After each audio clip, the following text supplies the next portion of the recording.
অভিমন্যু দাসক নিজৰ জিম্মালৈ নিবলৈ সৰুপথৰত উপস্থিত পানীখাইটি আৰক্ষী সৰুপথৰ ইকৰণে তিনিটাই গুলী ফুটাই সৰুপথৰ আৰক্ষীৰ জালত পৰিছিল। ধনশিৰি মহকুমাৰ ন্যায়িক দণ্ডাধীশৰ আদালতত হাজিৰ অভিমন্যু দাসসহ আন 6জন অভিযুক্ত।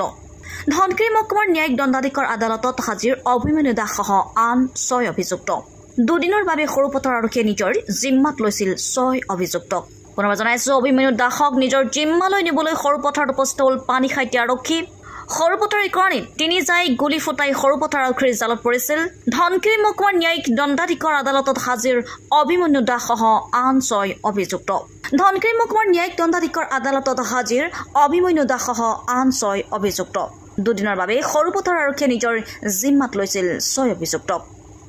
বিষয়টো কি হৈছিল গোটেই ক'ব লাগিব কি হৈছিল যদি আমাক এটাক কৰি আমি সেফটিডেন্ট কৰিম না প্ৰজেক্ট সেফটিডেন্ট কৰিম আপুনি কিবা ক'ব নেকি অভিমন্যু দাস আপুনি কিবা ক'ব নেকি আপুনি কিবা ক'ব নেকি